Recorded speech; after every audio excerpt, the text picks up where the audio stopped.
সেই শিশু শিল্পী থেকে বাংলাদেশ বিটিভিতে কাজ করেছি, আমি রেডিওতে কাজ করেছি।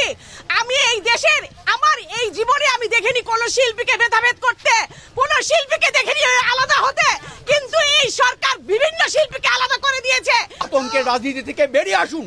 আমরা কোনো আতঙ্ক করি না, প্রত্যেকটা টিভিকে বলছি একদম সহজ ভাষায় আপনারা কথা বলবেন।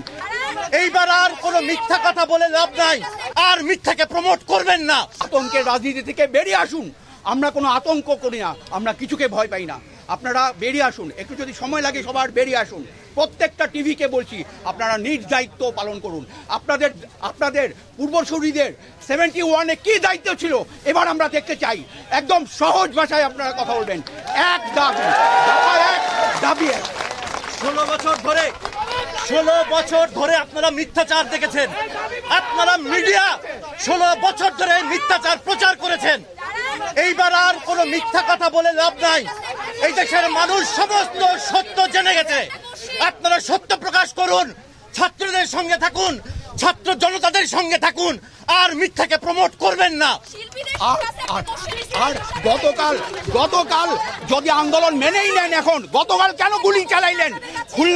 খুলনা কেন আমার খুলনা শহর কেন রক্তে লাল হইল? এই দুর্বিষহ অবস্থা কেন সৃষ্টি করলেন বলেন? কেন করলেন? আপনারা মানুষ, আপনারা কি মানুষ আছেন? দেশবাসীর কাছে আমাদের একটাই প্রশ্ন, আমি সেই শিশু শিল্পী থেকে বাংলাদেশ বিটিভিতে কাজ করেছি, আমি রেডিওতে কাজ করেছি।